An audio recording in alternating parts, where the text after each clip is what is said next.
tayo sa lipan. Nakita babaeng saksakan ng ganda,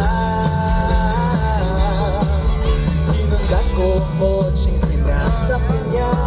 Hindi ko nakitang may dumarating pala. Hindi ko naiwasan, kami biglang nagkabanggaan. Pagkamalay ay nasa ospital na ako.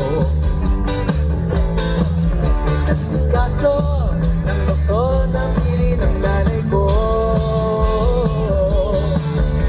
Bigla-bigla na lang ang nurse nandiyan na, at para kong nakitang anghel sa ganda.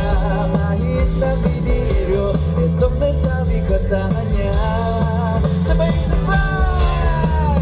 Ayon, nasa langit na ba ako? Mama, tayo po ba si San Pedro? Okay lang sa akin kung ako'y dedo na, basta di yung lagi kong kasama. Kaya ale, nasa langit na ba ako?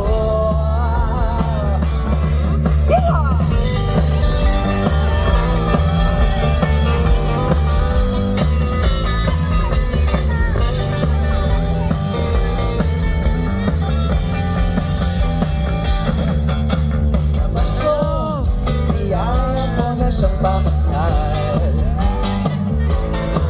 Binanggihan niya at masabing may asawa na siya.